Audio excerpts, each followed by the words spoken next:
ಒಂದು ಸಾವು ಆಕೆಗೆ ಪಟ್ಟಂತ ಬಂದ್ಬಿಡ್ಬೋದು ಅಂತ ಅನಿಸಿರಲಿಲ್ಲ. ನಮ್ಗೆ ಯಾರ ಹತ್ರನೂ ಹೇಳ್ಕೊಳ್ಳಿಲ್ಲ. ಯಾರ ಹತ್ರ ಇವತ್ತಿನವರೆಗೂ ನನಗೆ ಇವತ್ತಿನವರೆಗೂ ಅಪರ್ಣ ಅಂದರೆ ಕನ್ನಡ ಜನತೆ ಜನಮಾನಸದಲ್ಲಿ ಹೇಗೆ ಒಂದು ಹಸನ್ಮುಖ ಇದೆ, ಹೇಗೆ ಚಂದವಾಗಿ ಮಾತಾಡೋ ರೂಪ ಮುಂದೆ ಬರುತ್ತೆ, ನಮಗೆ ಹಾಗೆ ಆಯಿತು. ಇವತ್ತು ಇಡೀ ಕನ್ನಡ ನಾಡು ನಿಜವಾಗಲೂ ಒಬ್ಬ ಶ್ರೇಷ್ಠವಾದಂಥ ಶುದ್ಧ ಕನ್ನಡತಿಯನ್ನು ಬಹಳ ಪ್ರೀತಿಯಿಂದ, ಅಂದರೆ ನನ್ನ ಕನ್ನಡನ ಹಲವಾರು ಸ್ಲ್ಯಾಂಗ್ಗಳು ಅಥವಾ ಹಲವಾರು ಬೇರೆ ಬೇರೆ ಬೇರೆ ಬೇರೆ ಪ್ರಾದೇಶಿಕ ಉಪಭಾಷೆಗಳು ಬೇರೆ ಬೇರೆ ಎಲ್ಲ ಥರದ್ದಿರ್ಬೋದು, ಆದರೆ ಅಷ್ಟನ್ನೂ ಸ್ವೀಕರಿಸ್ಕೊಂಡು ಮತ್ತು ಎಂಥವ್ರ ಜೊತೆನೂ ಕೂಡ ಚಂದವಾಗಿ ಮಾತಾಡಬಲ್ಲಂಥ ಮನುಷ್ಯತ್ವ ಇದ್ದಂಥವ್ರು ಒಂದು ಅದ್ಭುತವಾದ ಕನ್ನಡತಿ ಅಂತ ಏನಾದ್ರು ಇದ್ದರೆ ಅದು ಅಪರ್ಣ ಜೊತೆ ನಾನು ಯಾವಾಗ ನನ್ನ ನಟನ ರಂಗಶಾಲೆ ಆದಾಗ ನಾನು ಹೇಳ್ತಾ ಇರೋದು ನೋಡಿ ತುಂಬ ಪ್ರೀತಿ ಮಾಡಿದರು. ನಿಮಗೆ ದೊಡ್ಡ ಶಕ್ತಿ ಇದೆ, ನನಗಿಂತ ಜಾಸ್ತಿ ಅಪರ್ಣ. ಯಾಕೆಂದರೆ ನೀವು ನಿಜವಾಗ್ಲೂ ಶಾಲೆ ತೆಗಿಬೇಕು, ನಿರೂಪಣಾ ಶಾಲೆ ಕನ್ನಡದಲ್ಲಿ ಯಾರೂ ಮಾಡಿಲ್ಲ, ನೀವು ಮಾಡಿದ್ರೆ ತುಂಬ ಉಪಯೋಗ ಆಗುತ್ತೆ. ಲಕ್ಷಾಂತರ ಜನ ಹುಡುಗರಿಗೆ ನಿರೂಪಣೆ ಮಾಡಬೇಕು ಅಂತ ಹೇಗೆ ನೀವು ಹೇಳ್ಕೊಡ್ಬೋದು. ಆ ಕಾಕುಗಳು, ಆ ಒತ್ತುಗಳು ಮತ್ತು ಕನ್ನಡದ ವ್ಯಾಕರಣಬದ್ಧವಾದಂಥ ಮತ್ತು ನಿರೂಪಣೆ ಮಾಡೋರಿಗೆ ಬೇಕಾದಂಥ ಜ್ಞಾನ, ಮಾಹಿತಿ ಮತ್ತು ಕೌಶಲ್ಯ ಮೂರರಲ್ಲೂ ಸಮರ್ಥ ವ್ಯಕ್ತಿತ್ವ ಅಂತಿದ್ರೆ ಅದು ಅಪರ್ಣ ನಮ್ಮಿಂದ ಕಣ್ಮರೆಯಾಗಿರೋದು. ಕನ್ನಡದ ಒಂದು ದೊಡ್ಡ ಶಕ್ತಿ ಅನೇಕ ಜನ ಹೋದಾಗುತ್ತಲ್ಲ, ಹಾಗೆ ಕನ್ನಡದ ಒಂದು ದೊಡ್ಡ ಶಕ್ತಿ ಕಣ್ಮರೆಯಾಗಿದೆ. ಒಂದು 10 ಜನಕ್ಕೆ ಅದು ಇನ್ನೂ ಚೆಂದಾಗಿ ಹೇಳಿ ಮಾಡ್ಬೋದಿತ್ತು. ಆಕರ್ಷಕ ನಿರೂಪಣೆ ಬೇರೆ, ಆಕರ್ಷಕ ಜೊತೆಗೆ ಭಾಷೆಯ ಮಹತ್ವವನ್ನು ಮತ್ತೊಬ್ಬರಿಗೆ ತಲುಪಿಸುವಂಥ ಕೆಲಸ, ಸೂಕ್ಷ್ಮವಾದ ವಿಷಯಗಳನ್ನು ಆಕೆ ಕೆಲಸ ಮಾಡ್ತಾಯಿದ್ರು. ನನಗೆ ಗೊತ್ತಿರುವಾಗ ಇಡೀ ಭಾರತದಲ್ಲಿ 9,000ಕ್ಕೂ ಹೆಚ್ಚು ಕಾರ್ಯಕ್ರಮಗಳನ್ನು ನಿರೂಪಣೆ ಮಾಡಿ ಅತ್ಯಂತ ಹೆಚ್ಚು ಪ್ರಧಾನಮಂತ್ರಿಗಳಿಗೆ ಮತ್ತು ರಾಷ್ಟ್ರಪತಿಗಳಿಗೆ ಹಾಗೂ ಹೆಚ್ಚು ಜನ ಮುಖ್ಯಮಂತ್ರಿಗಳಿಗೆ ನಿರೂಪಣೆ ಮಾಡಿದಂಥ ಒಬ್ಬ ವ್ಯಕ್ತಿ ಇದ್ದರೆ ಅದು ಅಪರ್ಣ ಮಾತ್ರ. ಎಲ್ಲಿವರೆಗೂ ಕನ್ನಡವನ್ನು ಶುದ್ಧ ಹೃದಯದಿಂದ ಜನ ಪ್ರೀತಿಸ್ತಾರೆ ಅಲ್ಲಿವರೆಗೂ ಅಪರ್ಣ ನಮ್ಮ ಜೊತೆ ಇರ್ತಾರೆ ಅಂತ ನನಗೆ ಬಲವಾದ ನಂಬಿಕೆ. ನಮಸ್ಕಾರ. ಮಜಾ ಟಾಕೀಸ್ ನಗು ನಗು ನಗು ನಗು ನಮ್ಮ ಜೊತೆ ಯಾವಾಗಲೂ ಅಪರ್ಣ ಅಂತಂದ್ರೆ ನಗು. ಸೃಜನ್ ಲೋಕೇಶ್ ಎಷ್ಟು ನಗಿಸ್ತಾ ಇದ್ನೋ, ಅವನ ಜೊತೆ ಇದ್ದವರೆಲ್ಲ ಎಷ್ಟು ತಮಾಷೆ ಮಾಡ್ತಾಯಿದ್ರು. ನಮ್ಮ ಜೊತೆ ಕೂರಿ, ಶ್ವೇತಾ, ವಿಶ್ವ, ಪವನ ಎಲ್ಲರೂ ಇರ್ತಾಯಿದ್ರು. ಅವರೆಲ್ಲರ ಜೊತೆ ಸಮಕಾಲೀನರ ಥರ ಸಣ್ಣ ಮಗು ಥರ ಬಿದ್ದು ನಗೋದು, ತಮಾಷೆ ಮಾಡ್ತಾ ಇದ್ದಿದ್ದು.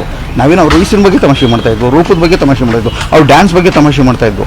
ನನ್ನನ್ನು ಬಹುಶಃ ಇಡೀ ಇಂಡಸ್ಟ್ರಿಲಿ ಅತ್ಯಂತ ಹೆಚ್ಚು ಕಾಲೆಳೆದಿರುವಂಥ, ಇದಕ್ಕೆ ಸಿಕ್ಕಾಗ ತಮಾಷೆ ಮಾಡ್ತಾ ಇದ್ದಂಥ ಮತ್ತು ನಾನು ಇಲ್ಲದಾಗ ನನ್ನ ಬಗ್ಗೆ ತುಂಬ ಒಳ್ಳೆಗಳ ಮಾತುಗಳನ್ನು ಹೇಳ್ತಾ ಇದ್ದಂಥ ಒಂದು ದೊಡ್ಡ ಸಂಸ್ಕಾರವಂತ ಹೆಣ್ಣುಮಗಳು ಅಪರ್ಣ. ಆ ಮಜಾ ಟಾಕೀಸ್ನಲ್ಲಿ ಆಸ್ಟ್ರೇಲಿಯಾಗೆ ಹೋಗಿದ್ವು.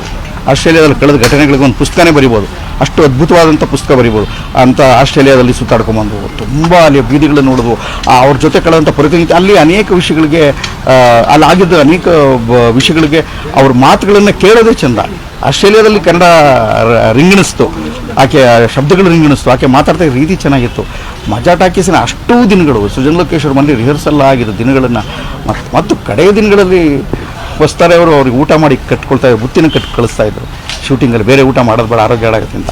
ಅವ್ರಿಗಿಂತ ಜಾಸ್ತಿ ಆ ಊಟನ ನಾನು ಚಪ್ಪರಿಸ್ಕೊಂಡು ತಿಂತಾಯಿದ್ದೆ, ಅಷ್ಟು ಪ್ರೀತಿ. ನಾನು ಹೇಳ್ತಾಯಿದ್ದೆ, ನಾನು ಎಲ್ಲ ಮೈಸೂರಿಂದ ಶೂಟಿಂಗ್ ಬರುವೆ, ಇಲ್ಲಿ ಒದ್ದಾಡ್ತಾ ಇದ್ದೆ.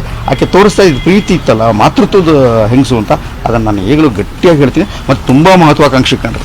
ಮಹಾತ್ಮ ಗಾಂಧಿ ಅವ್ರಿಗೆ ಇದ್ದಂಗೆ ಅವ್ರಿಗೂ ಒಂದು ಆಸೆ ಇತ್ತು, 125 ವರ್ಷ ಬದುಕ್ತೀನಿ ಅಂತ ಹೇಳ್ತಾಯಿದ್ರು ಗಾಂಧಿಯವರು. ಯಮ್ಮನೋ 100 ವರ್ಷನಾದ್ರು ಬದುಕಬೇಕು, ಇನ್ನೂ ತುಂಬ ಪಿಕ್ಚರ್ ಮಾಡೋಕ್ಕೆ ರಮೇಶ್, ಕಮರ್ಷಿಯಲ್ ನಮ್ಮದು ಕಟ್ಔಟ್ ನಿಲ್ಲೋದು ಬೇಡ, ಬರೀ ಗಂಡಸಕ್ಕೆ ಮಾತ್ರ ನಿಲ್ಲಬೇಕಾ ಅಂತ ಇದ್ರು.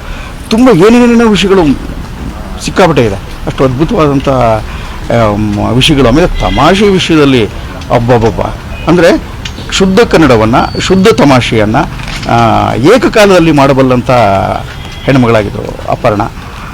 ನಾನು ಆಗಲೇ ಹೇಳ್ದಂಗೆ ಅಪರ್ಣದ ದೊಡ್ಡ ಶಕ್ತಿ. ಎಲ್ಲಿವರೆಗೂ ಆಕೆ, ನಾವು ಕನ್ನಡವನ್ನು ನಿಜವಾಗ್ಲೂ ಪ್ರೀತಿ ಮಾಡ್ತಾ ಇರ್ತೀವಿ, ಒಳ್ಳೊಳ್ಳೆ ಪುಸ್ತಕಗಳು ಓದ್ತಾ ಇರ್ತೀವಿ, ರಂಗಭೂಮಿ ಜೊತೆ ಇರ್ತಾ ಇರ್ತೀವಿ. ರಂಗಭೂಮಿ ಹುಡುಗಿ ಆಕೆ ಶಕುಂತಲೆ ರೋಲಿಂದ ಎಂಟ್ರಿ ಆಗ್ತಾರೆ. ಅಶೋಕ್ ಬಾರದಿಂದ ಅವ್ರ ನಾಟಕದಲ್ಲಿ ಮಲ್ಲಿಕಾ ಅಸೋಸಿಯೇಟ್ಸ್ ಅಂತ ಭಾಳ ಹಿಂದೆನೆ ಅಭಿಜ್ಞಾನ ಶಾಖದಲ್ಲಿ. ಅಲ್ಲಿಂದ ಅಪ್ಪನ ಹೆಸರು ಭಾಳ ಜಗದ್ವಿಖ್ಯಾತವಾದ ಹೆಸರು, ಭಾಳ ದೊಡ್ಡ ಪತ್ರಕರ್ತರು ಅಪ್ಪ. ಅದನ್ನೆಲ್ಲ ಬಹುಶಃ ತಂದೆ ಮಗನ ಮೀರಿಸ್ಬೇಕು, ಮಗ ಅಪ್ಪನ ಮೀರಿಸ್ಬೇಕು, ಹಿಂಗೆಲ್ಲ ಮಾತುಗಳಿದೆಯಲ್ಲ.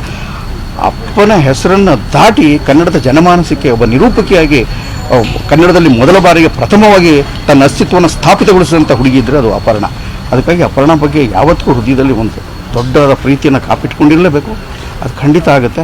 ಅಪರ್ಣ ನಮ್ಮೆಲ್ಲರಿಗೂ ತುಂಬ ಆಪ್ತರಾಗಿದ್ದರು, ಪ್ರೀತಿ ಕೊಡ್ತಾಯಿದ್ರು, ಸಂತೋಷ ಕೊಡ್ತಾಯಿದ್ರು, ನಗು ಕೊಡ್ತಾಯಿದ್ರು. ಅವರ ಧ್ವನಿಯೇ ಮಹತ್ವ, ಅವರ ಕಾಕುಗಳು, ಒತ್ತುಗಳು, ನಾವೇನು ಇಂಟರ್ನ್ಯಾಷನಲ್ ಮಾಡ್ಯುಲೇಷನ್ ಕರಿತೀವಲ್ಲ ಅದನ್ನೆಲ್ಲ ಚಂದವಾಗಿ ನೋಡ್ಬೋದು. ಯಾರು ತಪ್ಪೇಳಿದ್ರೆ ಸಾಹಿತ್ಯ ಅಲ್ಲಿ ಅದನ್ನು ಪೂರ್ಣವಾಗಿ ಸರಿ ಮಾಡಿಕೊಡದೆ ಶೂಟಿಂಗಲ್ಲಿ ಮುಂದೆ ಹೋಗಿದ್ದೇ ಇಲ್ಲ ಆಕೆ. ಕಡೆಯಲ್ಲಿ ನನ್ನ ಹೆಂಡತಿ ಪಾತ್ರ ಮಾಡೋಕ್ಕೆ ಒಂದು ದಿವಸ ಮುಂದೆ ಹೋಗ್ತಾ ಇರಲ್ಲ, ಕರೆಕ್ಟಾಗಿ ಅರ್ಥವನ್ನು, ವಾಕ್ಯವನ್ನು ಸ್ಫುಟವಾಗಿ ಎಚ್ಚರಿಕೆಯಿಂದ ಹೇಳೇ ಮುಂದಕ್ಕೆ ಹೋಗ್ತಾಯಿದ್ರು.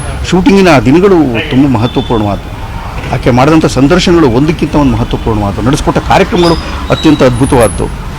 ಇವತ್ತು ನಿಜವಾದ ಕನ್ನಡದ ಒಂದು ಶ್ರೇಷ್ಠವಾದ ಕುಡಿ ಕಣ್ಮರೆಯಾಗಿದೆ ಅಂತ ಹೇಳೋಕ್ಕೆ